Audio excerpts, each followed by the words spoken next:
오늘은 창세기 22장으로 가겠습니다. 창세기 전체적인 이야기들은 우리가 너무 익숙한 내용들이요. 중요한 것은 그 평범한 이야기 속에서 어떻게 우리가 영적 교훈을 발견해내느냐가 이제 중요합니다. 창세기 22장, 오늘은 1절부터 우선 7절까지를 좀 보겠습니다. 창세기 22장 1절부터 7절까지. 그 일 후에 하나님이 아브라함을 시험하시려고 그를 부르시되 아브라함아 하시니 그가 이르되 내가 여기 있나이다. 여호와께서 이르시되 내 아들 내 사랑하는 독자 이삭을 데리고 모리아 땅으로 가서 내가 네게 일러준 한 산 거기서 그를 번제로 드리라. 아브라함이 아침에 일찍 일어나 나귀의 안장을 지우고 두 종과 그의 아들 이삭을 데리고 번제에 쓸 나무를 쪼개 가지고 떠나 하나님이 자기에게 일러주신 곳으로 가더니 제3일에 아브라함이 눈을 들어 그곳을 멀리 바라본지라. 이 아브라함이 종들에게 이르되 너희는 나귀와 함께 여기서 기다리라. 내가 아이와 함께 저기 가서 예배하고 우리가 너희에게로 돌아오리라 하고 아브라함이 이에 번제 나무를 가져다가 그의 아들 이삭에게 지우고 자기는 불과 칼을 손에 들고 두 사람이 동행하더니 이삭이 그 아버지 아브라함에게 말하여 이르되 내 아버지여 하니 그가 이르되 내 아들아 내가 여기 있노라. 이삭이 이르되 불과 나무는 있거니와 번제할 어린 양은 어디 있나이까. 아멘. 무슨 7절까지를 봤습니다. 우리가 지금 훈련하는 대로 자 오늘 그걸 잠깐 또 연습을 좀 하고 본문을 좀 자세히 들여다보겠습니다. 항상 본문에서 우선 첫 번째 뭘 생각하라고요? 본문에 나오는 하나님은 어떤 분이신가? 그 다음에 본문에 등장하는 사람들의 모습은 어떤 모습인가? 그 다음에 세 번째는 나의 모습은 어떤가 하는 것을 이제 기본 프레임으로 해가지고 보면은 우선 하나님의 모습, 오늘 읽은 7절까지 하나님은 어떤 하나님으로 나오세요? 그 일 후에 하나님이 아브라함을 시험하시려고. 그러면 첫 번째 하나님은 시험하시는 하나님. 그 다음에 또 아까 우리 이정재 집사님 뭘 말씀하셨어요? 명령하시는 하나님. 그 명령의 내용이 뭡니까? 2절에 내 아들, 내 사랑하는 독자 이삭을 데리고 모리아 땅으로 가서 내가 네게 일러준 한 산 거기서 그를 번제로 드리라. 그 명령하시는 하나님일 뿐만 아니라 2절의 내용은 거기에서 이삭은 아브라함에게 있어서 사랑하는 독자. 그러면 어떤 명령을 내리는가? 하나님은 한 개인에게 있어서 가장 소중한 자라도 자신에게 드리라고 요구할 수 있는 하나님이시다. 명령하시는 하나님이고 시험하시는 하나님이고 가장 소중한 것을 자신에게 드리도록 요구할 수 있는 하나님. 그럼 무슨 첫 번째 시험하시는 하나님이라면은 아브라함이 시험을 받을 때 여기 세 가지로 이제 시험을 받을 때 아브라함은 어떤 상황 가운데 있었는가? 시험의 내용이 무엇인가? 그 다음에 왜 하나님께서 아브라함을 시험하셨는가? 시험의 목적. 그러니까 아브라함이 시험 받을 때 아브라함이 시험 받은 이유, 아브라함이 시험 받은 내용, 이 세 가지를 조금 염두에 두고 들여다보겠습니다. 시험 받을 때는 21장 마지막 부분이 21장 33절에 아브라함은 브엘세바에 에셀나무를 심고 거기서 영원하신 하나님 여호와의 이름을 불렀으며 그가 블레셋 사람의 땅에서 여러 날을 지냈더라. 그 다음에 이제 22절에는 그때 아비멜렉과 그 군대 장관 비골이 아브라함에게 말하여 이르되 네가 무슨 일을 하든지 하나님이 너와 함께 계시도다. 그러면서 이제 조약을 맺어요. 그리고 31절에 두 사람이 거기서 서로 맹세하였으므로 그곳을 브엘세바라 이름하였더라. 그러면 22절부터 34절까지는 어떤 분위기죠? 불안한 분위기입니다. 아브라함이 지금 이제 살고 있는 그 주변 환경, 그 다음에 주변 사람들과의 관계, 어떤 관계예요? 어떤 관계예요? 지금 본문의 흐름은? 긴장 관계예요? 평화의 관계예요. 아들은 집에서 잘 자라고 있고, 그 다음에 그동안에는 장막을 이곳저곳 옮기면서 했다가 에셀 나무를 심고, 나무를 심은 걸 보니까 이제는 더 이상 다른 지역 여기저기로 떠돌이 생활하는 것보다 정착한 상황. 그러면 주변 사람들과는 평화조약을 맺어서 공격받을 위험도 없고, 아들은 집에서 무럭무럭 청년으로 잘 자라고 있고, 더 이상 여기저기 떠돌이 생활을 할 것 없이 한 곳에 이제 나무도 심고 정착하고 있고, 이것이 아브라함이 시험을 받을 때의 상황입니다. 그럼 아브라함이 이런 상황에서는 어떤 생각을 했을까요? 아들도 잘 자라고 있고 주변 부족들과는 평화조약을 맺어서 긴장이 아니라 평화롭게 지내고 있고, 그 다음에 더 이상 힘들게 여기저기 옮겨 다니지도 않고, 아브라함이 이제 어떤 생각을 할까요? 이대로, 예? 살만하잖아요. 이제 걱정거리가 없어요. 하나님이 그렇게 반복해서 약속한 아들도 이제 무럭무럭 청년으로 자라고, 뭐 먹고 사는 거에 걱정 없고요. 사방팔방에, 예? 아브라함이 거부거든요. 수많은 종들이, 충실한 종들이 주변에 다 천막을 치고 그를 보호하고 있고, 그 다음에 수천의 양떼들이 이제 자라고 있는 그런 상황이에요. 이제는 물질적으로 아무 부족함 없고 주변 부족들과의 관계는 평화의 관계예요. 기다렸던 아들은 건강하게 잘 자라고 있고, 더 이상 부러울 곳이 없는 최고의 안정된 삶을 살고 있을 그때에 하나님께서 아브라함에게 나타나서 네 사랑 아들 독자 이삭을 데리고 그를 번제로 드려라.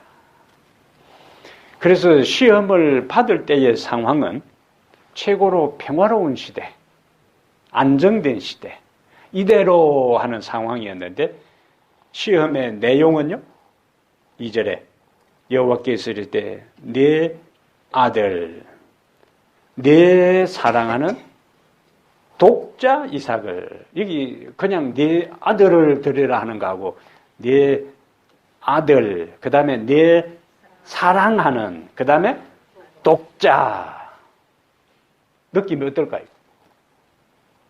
어떤 이삭이?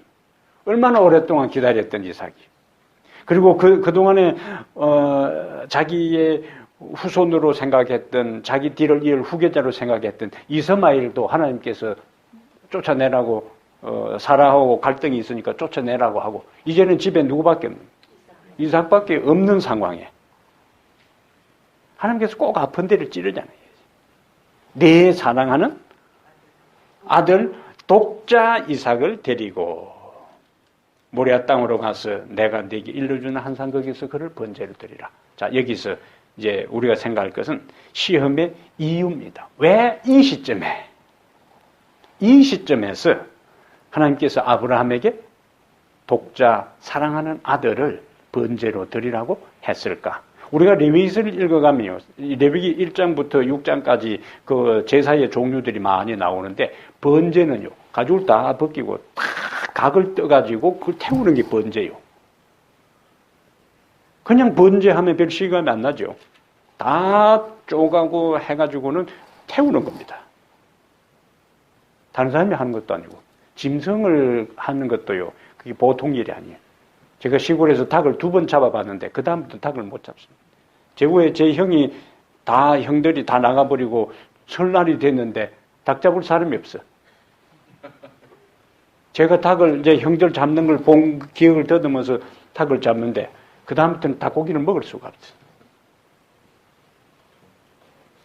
닭 한 마리 목을 비틀어 잡는 것도 그게 온몸에 소름이 끼치는데 자기 아들을 갖다가 죽여가지고는 태워서 제사 드리라니까 이거는 기절 안 하기 다행이에요.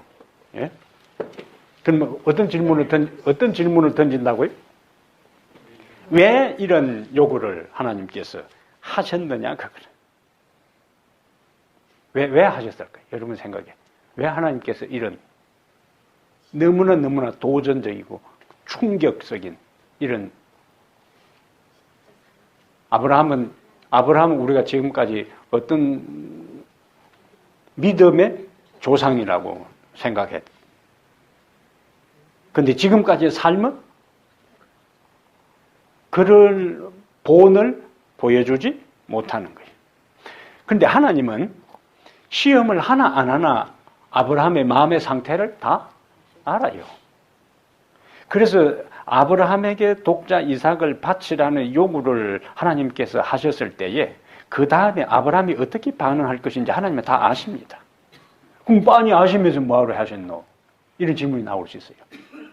이것은 하나님께서 아브라함을 부르신 목적과 관계 있습니다. 지금까지 아브라함의 삶의 여정길을 보면은 그가 다른 사람에게 본이 될 만한 삶을 살지 않았어요. 하나님께서 아브라함을 통해서 그의 삶을 통해 후세대의 모든 사람들과 우주의 모든 거민들 앞에 아브라함은 참으로 복을 받을 수밖에 없는 사람이구나 하는 것이 증명돼야 되는 거예요. 그래야 하나님이 아브라함에게 복 주는 것에 대해서 아무도 이의를 달지 않는 거예요. 아, 저런 삶을 사니 하나님이 사랑하지 않을 수밖에 없구나. 사랑하지 않을 수가 없구나 하는 것들을 다 드러내야 되는 거예요.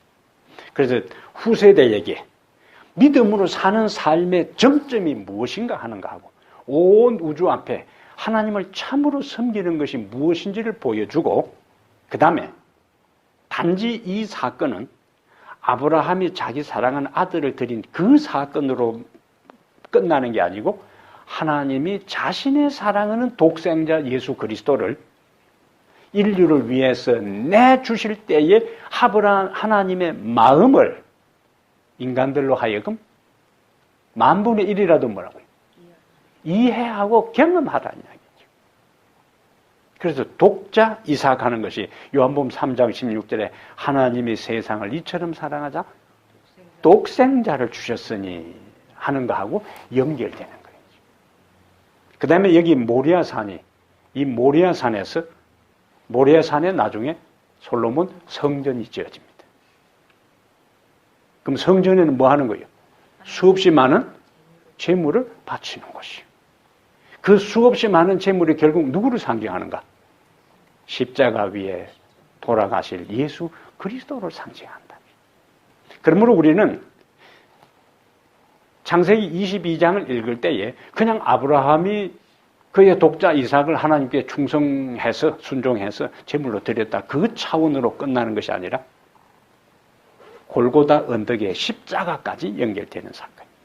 왜냐하면 그 모리아산에 성전이 세워지고 그 성전에서 수없이 많은 제물이 들어진 그것이 인류를 구원하기 위해서 하나님께서 가장 귀한 아들 독생자 예수 그리스도를 우리를 구원하기 위해서 바치신 드린 그 하나님의 마음, 하나님의 희생, 하나님의 아픔, 하나님의 고통을 우리로 하여금 깨닫고 그 사랑 앞에 굴복하도록 하기 위한 목적이 바로 창세기 22장에 나타난 사건들이에요.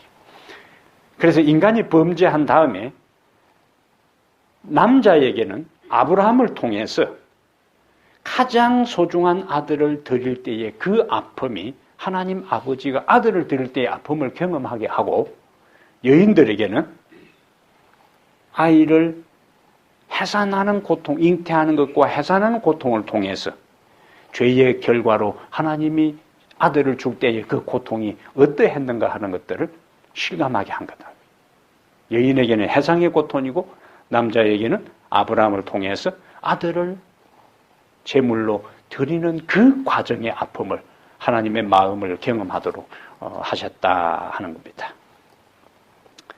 그래서 우주 앞에 그리고 각 시대를 통하여 아브라함이 믿음의 조상이 되기에 넉넉하다는 것을 증거하고 드러내기 위해서 그렇게 하신 겁니다.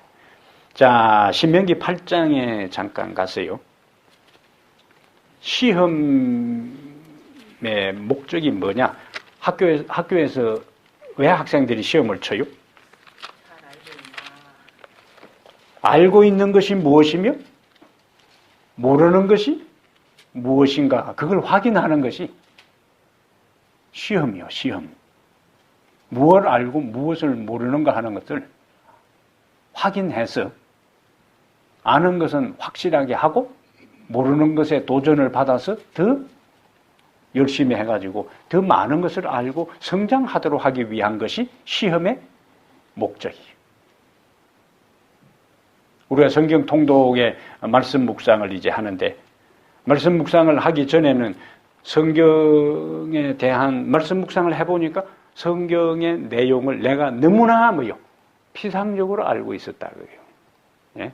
스토리로만 알고 있었던 거예요.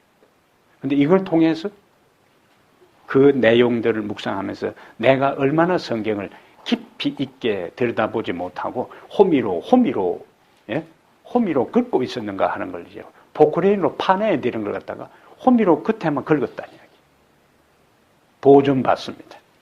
그래서 내 자신이 얼마나 성경을 더 깊이 가까이 묵상하고 의미를 찾고 해야 되는가 하는 도전을 받는다. 자, 그러면 신명기 8장에 모세가 교회를 오랫동안 다녀도 우리가 이러한 것들이 없을 때는 뭔가 많이 아는 것처럼 생각되지만은 이렇게 할 때 우리가 한계를 느끼고 더 하나님 앞에 도전하는 거예요. 신명기 8장 2절에 내 하나님 여호와께서 이 40년 동안에 내게 광야길을 걷게 하신 것을 기억하라. 광야길, 시험의 길이에요. 평탄하게 갈 수도 있어요. 하나님께서 이 아라비안 나이트에 나오는 이야기처럼 마법의 양탄자를 태워가지고 아라비안 나이트에 마법의 양탄자 있어요. 거인이 이 램프에다가 이렇게 갖고 있는 사람의 손을 대면 거인이 탁 나타나서 주인님 뭘 도와드릴까요? 하는 게 있고 마법의 양탄자가 샥 날아와. 타면은 가고 싶은 대로 날아다니는 마법의 양탄자가 있어요. 그럼 이스라엘 백성들을 애굽에서 홍해를 건널 때에 그렇게 할 수도 있어요. 손오공처럼 건두운 구름에 태워가지고 샥 옮길 수도 있어요. 근데 홍해를 그 아슬아슬하게 통과하게 하고 그 다음에 뭐예요? 광야라는 최악의 환경으로 이스라엘 백성들을 왜 그 길로 인도하시는가? 직선길로 가면은 빨리 가면은 보름이면 가는 길이 있는데 핑 둘렸어. 그렇게 했을까? 모세가 이야기를 합니다. 8장 2절에 내 하나님 여호와께서 이 40년 동안에 내게 어디를? 광야길을 걷게 하신 것을 기억하라. 광야길은 시험의 길이요. 훈련의 길이라. 이는 뭡니까? 이렇게 하신 이유는 뭐하고? 너를 낮추시며 너를 시험하사 내 마음이 어떠한지 그 명령을 지키는지 지키지 않는지 알려 하심이라. 하나님은 다 알아요. 그러나 그 과정을 통해서 백성들 스스로 깨닫게 하시기 위한 것. 물이 없을 때, 그 다음에 먹을 것이 없을 때, 그들이 결국에 어떻게 반응했는가 하는 것을 그들 스스로 우리가 하나님을 믿는다고 하고 하나님을 찬양하면서도 결국에 어떤 절박한 상황에 처할 때는 하나님을 믿지 못하고 불평하는 존재구나. 그 과정을 통하여 깨닫게 되는 거죠. 산중에서 사람들 만나지도 않고 산중에서 움막 짓고 거기서 성경 보고 기도하면은 좀 몇 년 지나면 어떤 생각이 들까요? 이 정도면은 많이 변화되었겠다. 그런 생각이 들 수가 있어요. 근데 산중에 혼자서 성경 읽고 기도해가지고 바뀌는 게 아닙니다. 인간의 변화는 부딪히면서 바뀌는 거예요. 속도 뒤집어지고, 예? 온갖 과정 속에서. 그래서 우리가 저 상류에 있는 돌들은 뾰족뾰족하지만 그것이 내려올 수는 뭐예요? 하루에 가면은 동글동글해지는 것처럼. 그 동글동글한 게 그냥 세월이 가서 그런 게 아니잖아요. 서로 뭐예요? 부딪히면서 깨지고 마모되고 닳아지고, 그래서 몽골한 몽돌이 되는 거예요. 가끔 교회 안에서는 아무 문제가 없기를 기대하지만은 아무 문제가 없을 수가 없습니다. 왜? 죄인들만 모아놨거든. 자기가 죄인인 줄 아는 사람만 여기 앉아 있는 거예요. 병원에 가면은 환자들이 있는 것처럼 교회에는 죄인인 줄 아는 사람들만 모아놨기 때문에 문제가 없을 수가 없어요. 근데 내가 이 꼴 보려고 교회 나왔나 하고 나가버린다 그 사람 바뀌는 게 아니에요. 그 부딪히는 속에서도 버텨야 돼. 예? 그러면서 우리가 어떻게 해요? 성화되는 겁니다. 험한 꼴 보고 이 꼴 저 꼴을 보면서 우리가 내 자신을 보고 다른 사람을 보면서 그 모습이 그 사람의 모습이 아니고 나의 모습인 것을 보면서 하나님 앞에 더 엎드리는 거예요. 우리의 그 신앙의 원리요. 이스라엘 백성들이 광야라는 환경을 통과하지 않고 그냥 이스라엘 백성들을 편안하게 바로 직통 코스를 해서 가나안 땅에 데려다 놨으면은 그들이 착각하는 거예요. 더 문제가 생기는 거예요. 그 혹독한 환경으로 거친 환경을 거치면서 최악의 상황에 몰아 넣었을 때에 비로소 그들이 어떤 모습인지 자기들 스스로 뭐요? 보게 되는 거예요. 자, 그래서 14절에 8장 14절에 신명기 8장 14절에 내 마음이 교만하여 내 하나님 여호와를 잊어버릴까 염려하노라. 그 다음에 15절에 너를 인도하여 그 광대하고 위험한 광야 불뱀과 정갈이 있고 물이 없는 간조한 땅을, 여기 간조한 요거는 아주 특수한 용어입니다. 이게 인쇄가 잘못된 게 아니고 요거는 한자로도 간조한이에요. 간조한 땅을 지나게 하셨으며 또 너를 위하여 단단한 반석에서 물을 내셨으며, 이제 16절이 중요한 거예요. 네 조상들도 알지 못하던 만나를 광야에서 내게 먹이셨나니 이는 다 너를 낮추시며 그 다음에 너를 시험하사. 그 끝나는 게 아니요. 마침내 뭐요? 내게 복을 주려 하심이었느니라. 이게 중요한 거예요. 그러므로 하나님께서 우리를 시험하고 우리를 광야라 하는 것, 이 물도 없고 불뱀과 정갈이 있는 이러한 고통스러운 환경으로 지나게 하는 것은 그것 자체가 목적이 아니고 그 앞에 마침내 복을 주려 하심이라. 그래서 우리는 이 마지막 부분까지를 생각하고 우리의 삶의 어떤 시련과 혹독한 환경 가운데 내 삶이 내가 기대하지 않는 상황에 처하게 될 때에 뭘 생각하는 거예요? 마침내 이 모든 과정 끝에 하나님께서 뭐예요? 마침내 복을 주기 위해서 나로 하여금 이런 어려움을 겪게 하시는구나. 그래서 현재의 어려움과 현재의 고통과 아픔과 위기와 시련보다 마침내 복을 주려 하시는구나 하는 것으로 그 모든 고통의 과정들을 받아들이고 나를 낮추시고, 나를 시험하사 결국에 뭐 하시려고? 복을 주시려고 하시는구나. 이게 하나님의 방법이에요. 하나님의 방법. 하나님은 절대로 우리를 평탄한 곳으로만 인도하지 않습니다. 야생 들꽃 보세요. 들꽃은 등산가 이 사람이 지나가면서 밟아버리고 강아지가 밟고 고양이가 밟고 그렇게 해도 또 뭐예요? 또 그 빼딱이 그 짓밟힌 상태에서도 또 고개를 치켜들고 꽃을 피우는 거예요. 근데 온실 안에 있는 화초들 바람이 불어가지고 비닐루가 뺏겨져 버리고 그냥 다 노출됐을 경우에는 어떻게 되는 거예요? 그냥 얼어 죽어버리는 거예요. 그러나 들풀은 짓밟히고 그 찬 이슬에 노출되고 눈 밑에 짓눌려 있는 상황에서도 그 사이에서도 틈을 내서 파란 싹을 내면서 꽃을 피우는 것은 그 모든 과정을 통해서 어떻게 된 거예요? 단련된 거예요. 단련된 거예요. 우리 집 옆에 이웃집하고 소나무를 본래 주인이 좀 쭉 심어놨는데 지난번 눈이 왔는데 그 눈의 무게를 견디지 못해서 다 이렇게 휘어져 있는 거예요. 눈이 자주 오는 지역에 있는 나무들은요, 거기에 익숙해지고 버티는데 눈이 안 오던 지역의 나무니까 그냥 물러가지고 그 눈을 견디지 못하고 다 찌그러지고 비틀어져 버렸어요.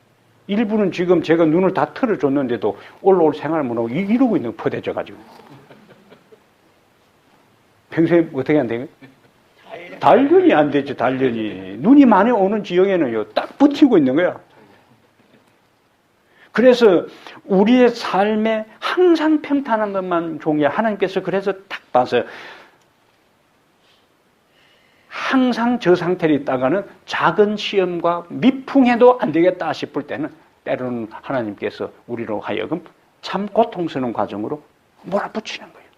그래서 뭐요? 마침내 우리를 낮추시고 우리를 시험하사 뭐 하려고? 복을 주시려고. 예, 시험의 목적은 시험 자체가 아니에요.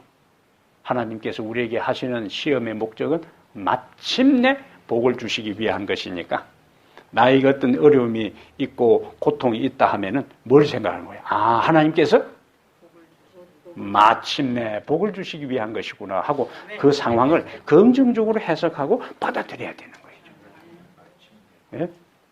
안 그러면은 입 나오고 불평하고 원망하고 믿어봐야 소용없니? 이렇게 해봐야 상황도 안 바뀌고 인생만 피곤해지는 거예요. 어차피 통과할 거뭐요. 긍정적으로 받아들이고 마지막 뒷부분에 가서 조금 더 그거는 정리를 하겠어요. 그래서 첫 번째 나오는 하나님의 모습은 시험하시는 하나님이시고 가장 우리가 이제는 이대로 하는 그때에 하나님께서 시험을 하실 때가 있는데 그 시험의 내용이 아브라함에게 있어서는 가장 소중한 것이었다는 것. 가장 소중한 것이었다는 것. 하나님은 가장 소중한 것이라도 자신이 요구할 수 있는 분입니다. 다시 창세기 22장 가겠어요. 22장 3절에 아브라함이 아침에 일찍이 일어나 나귀의 안장을 지우고 두 종과 그의 아들 이삭을 데리고 번제에 쓸 나무를 쪼개어 가지고 떠나 하나님이 자기에게 일러주신 곳으로 가더니. 자, 그럼 다른 사람의 모습. 3절에 아브라함은 어떤 모습이요?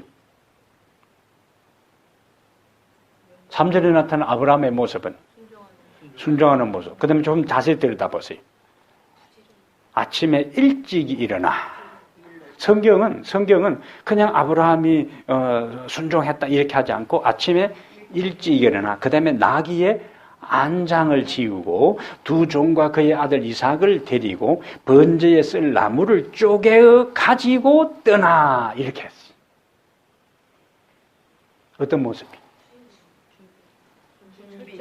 철저하게 차분하게 당황하지 않고 철저하게 당황하지 않고 할 일을 차곡차곡 냉정하게 그 일들을 수행해 나가는 모습을 볼 수가 있습니다. 하나님이 자기에게 일러주신 곳으로 갔다. 간밤에 하나님께로부터 말씀을 들었을 때에 갈등이 없었겠어요? 아브라함아, 예, 네 아들, 네 사랑하는 독자 이삭을 데리고 내가 네게 지시한 한 산 거기 가서 번제를 드리라. 아브라함이 어땠을까요? 예?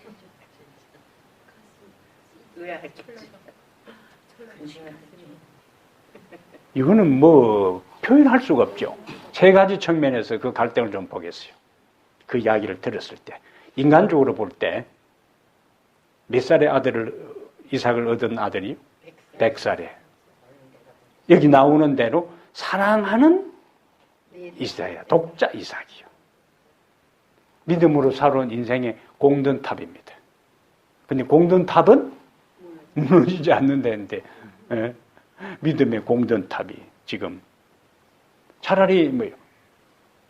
너 아들하고 너하고 누가 죽을래 하면은 아브라함 입장에서는 차라리 나도 내 인생 살 만큼 살았으니까 내가 죽겠습니다. 그렇게 할 수 있는 아들이라 그거예요. 예, 인간적으로. 그 다음에 신앙적으로 볼 때 그 아들은 어떤 아들인가? 약속의 아들이. 어떤 약속인가? 단지 75살에 갈대우를 떠날 때에 아들 주겠다고 해서 얻은 아들 그 약속뿐만 아니라 그를 통해서 뭐예요? 큰 민족을 이루고 만민이 복을 받고 하늘의 별처럼 바닷가에 모래처럼 후손이 많게 할 것이라고 말씀하신 그 약속의 아들이요. 그러면 내가 하나님 명령대로 이 아들을 번제로 들어버리면 하나님이 하신 그 약속은 어떻게 되나 그거예요. 그 신앙적으로 겪게 되는 두 번째 갈등입니다. 세 번째는 성경 전체에서 사람을 제사로 드리는 인신제사는 아브라함이 사는 가나안 땅 사람들과 주변 하나님을 믿지 않는 우상 숭배하는 사람들이 하는 방식이요. 인신제사, 사람을 제물로 드리는 거예요. 우리나라 역사에도 인신제사 이야기, 심청이 이야기도 인신제사 아니에요. 그리고 어느 전설에 전설 따라 삼천리 하면은 꼭 그 동네 뒤에 동굴 속에 뭐가 있어요? 귀신이 있고 큰 구레이. 예? 그래서 1년에 한 번씩 뭐예요? 처녀를 제물로 드려야 그 구레이가 마을에 내려와서 사람을 안 잡아먹지. 거기도 사람을 드리는. 그리고는 이제 이 고대에는 큰 공사를 할 때는요. 꼭 거기다가 사람을 바치. 그것이 신라시대에서도 신라시대의 무슨 종이요? 경주 불구사에 있는. 에밀레 종도 보세요. 아무리 만들어도 소리가 맑게 나지 않을 때에 그 아이를 그 쇠를 재련하는 데다가 넣어가지고 만드니까 소리가 은은하게 멀리까지 나오는 그게 에밀레 종이라. 거기에도 기본적인 그 컨셉은 뭐냐면은 인신이에요, 인신. 최고의 정성을 다해도 안 될 경우에는 자기의 가장 소중한 것을 거기다가 쏟아부은데 그게 가장 사랑하는 자기 자녀를 거기다가 넣은 거라. 이게 동서양이에요. 비슷한 개념이에요. 근데 그거는 하나님이 원치 않는 거예요. 하나님은 모순되는 분이 아니거든요. 모순되지 않은 분이 이교도들이 하던 그 사람을 죽여서 제물로 드리는 그 일들을 아브라함에게 요구했을 때에 아브라함이 갈등이 생기지요. 우리 하나님은 어떤 분이 아닌데, 모순되는 분이 아닌데, 왜 모순되는 주변에 하나님을 믿지 않고 우상숭배하는 사람들이 하는 그 이교적인 악습을 나에게 요구할까? 굉장히 힘든 상황이에요. 그러니까 어떤 결론을 내릴 수 있어요? 인간적으로 이거는 내가 백세에 얻은 아들이고 하나님께서 이 이삭을 통하여 만민이 복을 받고 메시아가 오게 되고 하늘의 별처럼 바닷가의 모래처럼 많게 될 것이라고 약속하신 그 아들이고 신앙적으로도 하나님은 인신제사를 금하기 때문에 내가 이삭을 번제로 드리는 것은 합당하지 않다. 그러므로 나에게 그런 음성이 들린 것은 하나님의 음성일 수가 아니다. 이렇게 결론 내릴 수가 있다는 거예요. 흐름이 그렇다고요. 흐름이. 그렇게 결론이 가야 맞는 거예요. 그러면 어떻게 했을까요? 아브라함이 지금까지 하나님의 인도하신 손길을 따라서 하나하나 살아왔으니까 그 음성을 듣자마자 알았습니다. 내일 갖다 드리죠. 이렇게 하고 잠을 자지 않았을 거다. 그럼 밤새도록 아브라함은 뭐 했을까요? 기도했죠. 어떤 기도를 드렸을까요? 여러분들에게 하나님께서 그런 명령을 내렸다면 여러분들은 어떤 기도를 드렸을 것 같아요? 하나님 취소할 수 없습니까? 또 그 음성이 진짜 당신의 음성인지 한 번 더 나에게 들려주시든지 확신을 주시든지 정표를 주십시오. 다른 때는 아브라함이 간절히 기도하면 천사들이 자주 나타났잖아요. 앞부분에. 그러면 자신에게 자주 나타났던 천사들을 만났던 그 현장에도 가봤을 거 아닙니까? 여기서 우리가 생각할 화두, 침묵하시는 하나님. 침묵하시는 하나님. 그것만 잠깐 좀 정리를 하겠습니다. 침묵하시는 하나님. 하나님께서 아브라함에게 말씀하신 그것에 대해 아브라함이 반복해서 하나님께 참으로 괴롭고 이 창자가 끊어지는 단장의 아픔을 가지고 하나님의 음성을 확인하기 위해서 기도하고 천사들을 좀 보내줘서 저에게 확신을 주십시오. 그러면 제가 내일 내 아들 데리고 가겠습니다. 얼마나 밤새도록 몸부림치면서 잠 한심 자지 못하고 뜬 눈으로 밤을 지새우면서 하나님의 재확인된 음성을 듣기 위해서 몸부림쳤겠냐고. 근데 하나님은 그때 침묵했어요. 여기서 우리가 성경에 나오는 침묵하시는 하나님. 어떤 상당히 중요한 성경의 주제 중에 하나입니다. 나의 삶에 오 주여 언제까지. 그리고 우리들 주변의 모든 불의가 판을 치고 악이 득세하고 바르게 살고 정직하게 살고 진실하게 사는 사람들이 힘들게 살고 진리를 따라 사는 수많은 사람들이 순교를 당하고 독재자들이 악한 사람들이 판을 치는 이때에 하나님은 왜 침묵하십니까? 저놈들 당장에 모여 벼락을 내려서 그만 때려 안 죽이고 하나님은 뭐 하십니까?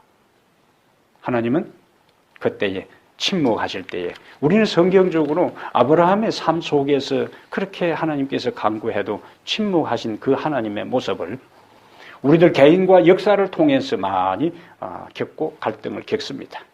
자, 시편 13편에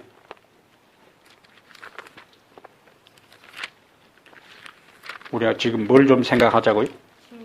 침묵하시는 하나님의 성서적 신학을 조금 정리를 하겠습니다. 시편 13편에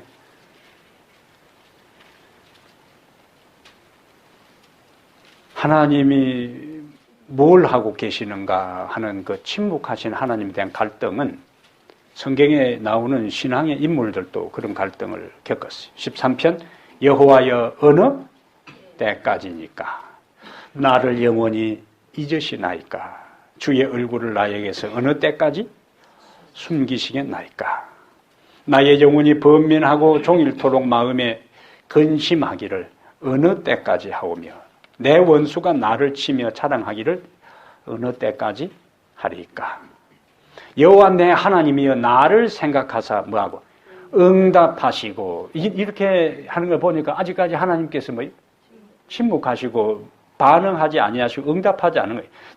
나의 눈을 밝히소서. 두렵건대 내가 사망의 잠을 잘까 하오며 두렵건대 나의 원수가 이르기를 내가 그를 이겼다 할까 하오며 내가 흔들릴 때에 나의 대적들이 기뻐할까 하나이다.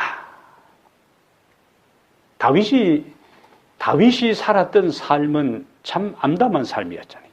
그가 얼마나 그 쫓기는 삶에서 수없이 많은 생사의 그 고비를 넘으면서 도망자로서 얼마나 많이 기도했겠어요.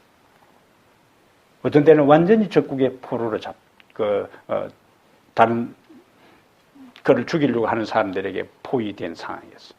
어떤 때는 생존을 위해서 미친 짓도 하고 수염에 침을 줄줄줄줄 흘리면서 미친 짓도 하고 그러한 상황에서 여기 어느 때까지니까 욥도요. 욥기 23편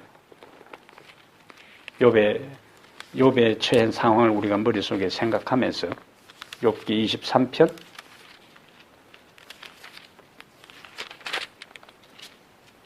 6절 보겠습니다. 8절부터 봐요. 욥기 3절 내가 어찌하면 하나님을 발견하여 그의 처소에 나아가랴 어찌하면 그 앞에서 내가 호소하며 변론할 말을 내 입에 채우고.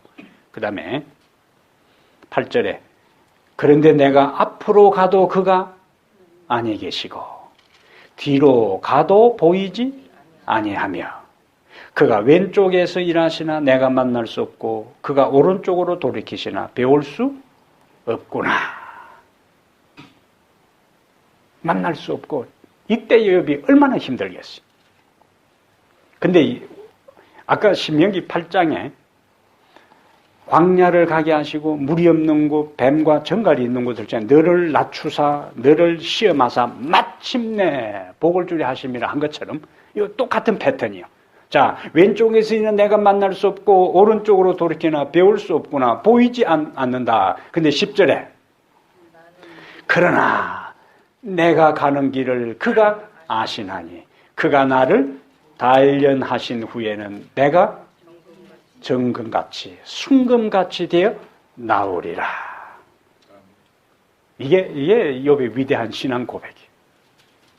아직 하나님의 음성은 들리지 않습니다. 아직 하나님을 뵙지를 못했어요. 옆을 봐도 둘러보고 앞뒤로 봐도 하나님을 만날 수도 없고 하나님의 음성도 들리지 않고 하나님은 침묵 속에 있어요. 그러나 욥이 외치는 것은 뭡니까? 그러나 내가 하나님을 만나지 못하고 그분의 얼굴을 보지 못하고 그분의 음성을 듣지 못해도 나의 가는 길을 침묵 중에 있는 그분이 나의 가는 길을 아시나니 그가 나를 단련하신 후에는 내가 순금같이 정금같이 되어 나오리라. 이 위대한 고백이요. 나는 모르는 거요.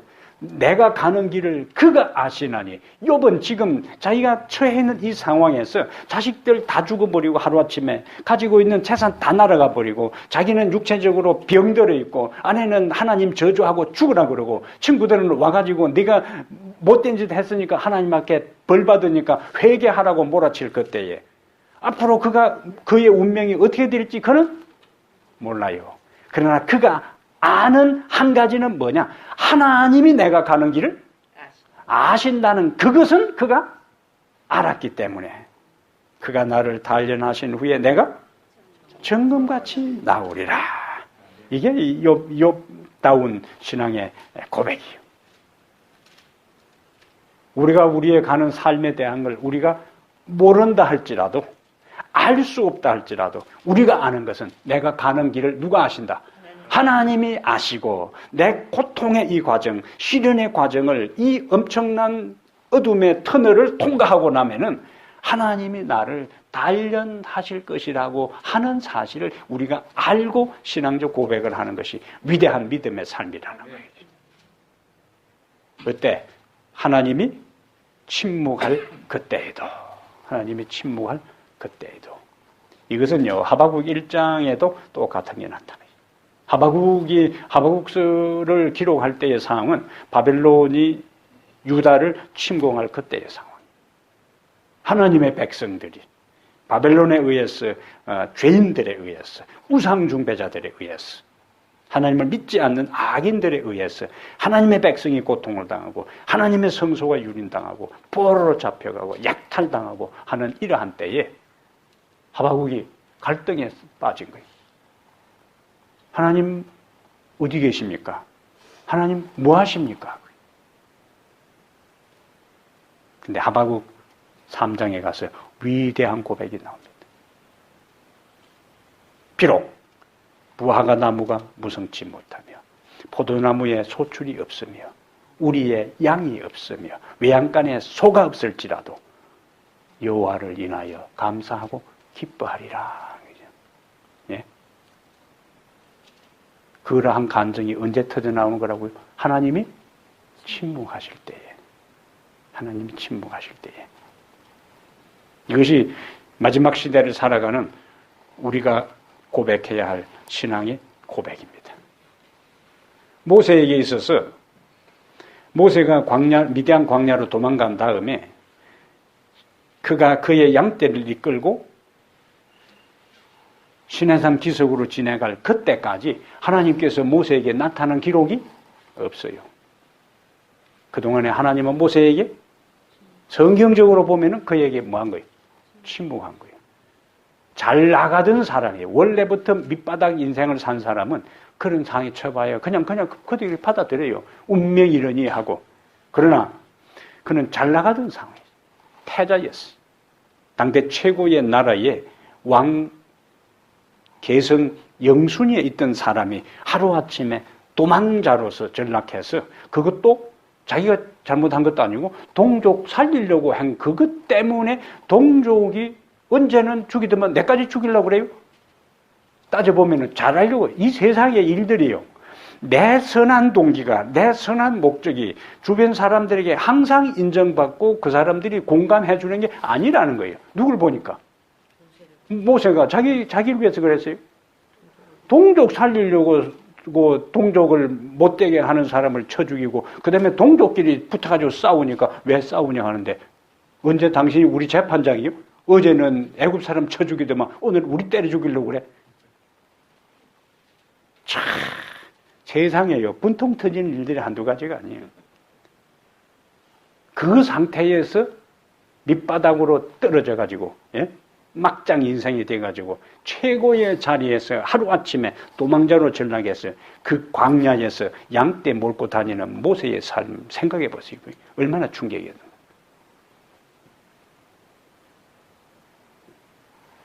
그런데 40년이 지난 다음에 하나님께서 모세야 하고 떨기나무에 나타나기 전까지 성경의 기록은 하나님은 모세의 삶에 뭐 했다고?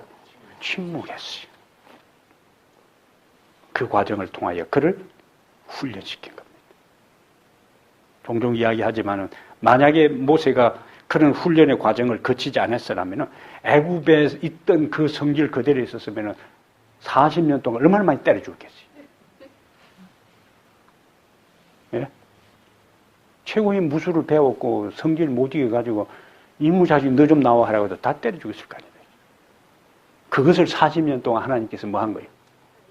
훈련시킨 거예요. 너를 낮추사, 너를 시험하사, 낮아지고. 하나님께서 판단하실 때에 지금 이 정도 돼서 이제 리더로 부르면은 안 때려 죽이겠구나 싶을 때 부르신 거예요. 그래 해도 뭐요? 그냥 막 때려가지고 사람은 차마 못 때리고 반석을 그냥 뚜드려 대잖아요. 그거 40년 훈련 안 받았으면 그 막대에 다 뚜드려 맞는 중이에요. 몇 사람은 얻어 터지네요. 박이 터지고 코피가 터지고. 그 정도로 훈련 받아도 하도 부해를 돋구고 속을 뒤집어 놓으니까 그냥 실컷 묵으라 하고는 그냥 물을 반석을 뚜드려 대잖아요. 인간적으로 이해되잖아요. 얼마나 심심하면 돌 들고 쫓아봐가지고는 때려 죽인다 그러고 애굽으로 가자 그러고 당신 안 되겠다. 다른 지도자 뽑아야 된다 그래. 모세가 생각하면 얼마나 힘들겠어요. 누구 때문에 고생하는데 누구 때문에. 그래서요. 이 성경의 인물들이 많이 있지만은 다른 어떤 인물보다 모세가 진짜 위대한 인물이에요. 예? 진짜 위대한. 그 보통 사람 그런 훈련 안 받았으면 그 감당 못 합니다. 나머지는 대부분 훈련이 개인적인 차원에서의 훈련이. 그 다음에 가정의 리더지. 물론 다윗의 삶도 그렇지만 모세의 삶에 있어서는 그 혹독한 훈련의 과정을 통하여 하나님께서 그를 연단시켜서 이스라엘 백성의 민족의 지도자로 그를 세우신 것을 보게 됩니다. 하나님은 영원히 침묵하지 않으세요. 40년 철대에 하나님은 모세에게 나타나셨어요. 요셉에게 있어서도 그가 꿈을 해석해 준 다음에 술 맡은 관원장은 복직되고 뜰 맡은 관원장은 그냥 처형당하고 난 다음에 성경에 뭐가 나온다고요? 술 맡은 관원장이 요셉을 기억하지 않고 잊었더라. 2년 동안. 기대했던 상황에 그 기대가 안 이루어지면 그만큼 힘든 게 없어요. 그럼 요셉은 어떤 생각을 했을까요? 술 맡은 관원장이 꿈 해석해 준 대로 복직돼서 나갔어. 이제 조금 있으면 뭐예요? 연락이 올 줄로 생각했는데 차라리 그냥 그런 일이 없었으면은 내 인생 여기서 뭐 썩을 수도 있겠구나 이렇게 마음 먹었는데 나가면은 나는 이곳에 들어올 일을 하지 않았습니다. 나가서 내 억울한 것을 왕에게 이야기해. 그 사람이 어떻게 이야기했어요? 당신이 내 꿈 해준 대로 일이 됐으니까 내가 틀림없이 나가면은 왕에게 다른 이야기보다 제일 먼저 뭐예요? 당신이 이야기해주겠다고 철석같이 이야기했을 거 아닙니까? 근데 잊었더라. 그게 인간이에요. 예? 내가 다급할 때, 내가 급할 때 했던 사람이 그 어느 틈인가 그것이 다 해결되고 난 다음에 은혜를 망각하고 잊어버리는 것이 인간의 모습이에요. 그것이 그 술 맡은 관원장의 모습이 아니라 우리의 모습이에요.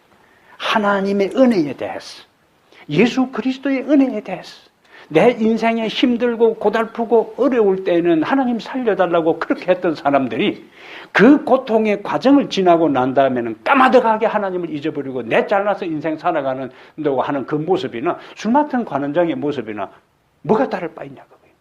그래서 술 맡은 관원장의 모습은 그놈 참 못된 내가 아니라 하나님 앞에선 우리의 모습이 바로 술 맡은 관원장의 모습이에요. 2년 동안 하나님께서 침묵을 지키셨지만 그 다음에 연결되는 건 뭐예요? 마침내 하나님께서 그를 부르시고 총리로 세우시다니. 욥에게 있어서는 내가 가는 길을 오직 그가 아시나니 그가 나를 단련하신 후에는 내가 정금같이 나오리라. 그 하나님의 백성들에게 있어서 고통은 절대로 고통으로 끝나지 않고 마침내 세우시고 일으키시고 단련하시고 변화시키시고 축복 주시고, 예? 이러한 신앙적 그 신학을 확실히 뼈대를 세워야 내 인생에 이런저런 크고 작은 시련과 위기가 있을 때에 그것 때문에 하나님 원망하거나 자기 신세 한탄하거나 내가 전생에 무슨 죄를 지어서 이랬노 이렇게 하지 않고 나를 낮추시고 나를 시험하사 단련해서 마침내 복을 주시는 하나님으로 우리가 높일 수가 있습니다. 하나님의 침묵은 영원한 침묵이 아니라 하나님은 때가 되면 등장하세요. 욥기서에 있어서도 욥기 1장 2장에 하나님이 나타나시다가 그 다음에 욥이 완전히 인생의 밑바닥으로 전락돼 버렸을 때에 하나님은 사라져버려요. 하나님은 사라져버립니다. 하나님은 완전히 침묵 모드로 일관한 거예요. 38장에 하나님께서 폭풍 중에 나타나기 전까지, 예? 그 긴 시간 동안 파상 공격을 받아가면서 하나님 어디 있냐고 사방팔방 둘러봐도 여기도 안 보이고 저기도 없다고 하는 그 욥의 고통스러운 상황에 하나님께서 침묵을 지키다가 38장에 가서 하나님께서 등장하는 거예요. 하나님의 침묵은 영원한 침묵이 아니고 때가 되면은 나타나서 마침내. 그리고 38장, 39장에 하나님께서 자신의 그 천년계와 비교해서 자신의 위대함을 드러낸 다음에 욥기서 마지막에 더블 복을 주시는 하나님이잖아요. 이게 패턴이요, 패턴. 예? 그래서 내 인생의 어떤 상황이 될 때마다 성경에 나오는 이와 같은 모든 이야기들을 나에게 적용시켰어. 하나님의 침묵은 침묵이 아니라 마침내 하나님이 등장하시고 하나님의 등장은 내 인생의 모든 상황에 반전이 되고 역전이 되어서 마침내 축복의 자리에 간다 한다는 사실을 우리가 기억할 필요가 있습니다. 침묵하신 하나님, 이 저녁에 다시 한번 내 인생에 내가 드린 기도, 내가 하나님 앞에 부전히 간구해도 하나님께서 응답해 주지 않는 것처럼 보일지라도 여전히 그분을 신뢰하고 그분을 바라보고 그분을 의지할 때 때가 되면 하나님은 침묵을 깨시고 우리의 삶에 관여하시고 우리의 삶에 마침내 복을 주시는 하나님, 그분을 이 저녁에 다시 한번 확신하게 되기를 바랍니다. 은혜로우신 우리 하나님, 이 저녁에 우리에게 말씀을 통하여 깨우쳐 주시니 감사합니다. 아브라함의 삶 속에 경험했던 여러 일들이 우리의 삶에도 반복해서 일어납니다. 아브라함을 시험하셨던 하나님이 우리의 인생길에 있어서도 크고 작은 시험으로 우리를 단련하시고 우리를 훈련시키시고 우리를 연단시키셔서 마침내 복을 주기 위한 것임을 저희들이 받아들이게 해 주시옵소서. 주님 앞에 부지런히 간구하고 기도해도 주께서 침묵하는 것처럼 보일지라도 우리 하나님을 향한 우리의 믿음이 흔들리지 않게 하시고 절대적인 신뢰로 주를 바라보며 끝까지 주님의 손을 놓지 않는 저희들 모두 되게 하옵소서. 아브라함의 삶에, 욥의 삶에, 다윗의 삶에, 요셉의 삶에, 모세의 삶에 마침내 침묵을 깨고 등장하셨던 하나님이 그동안의 모든 고통을 끝내시고 침묵을 끝내신 하나님은 인간의 고통을 끝내시고 축복으로 안겨주시는 것을 저희들이 알았사오니 역사의 마지막에 우리가 원치 아니하는 환난과 시련 가운데 처할지라도 주님이 침묵하는 것처럼 보이는 그때에도 여전히 주님을 바라보게 하옵소서. 여전히 하나님을 놓지 않게 하옵소서. 그리하여 마침내 당신이 주시는 복의 자리에 서게 하여 주시옵소서. 우리 주 예수님 이름으로 기도합니다. 아멘.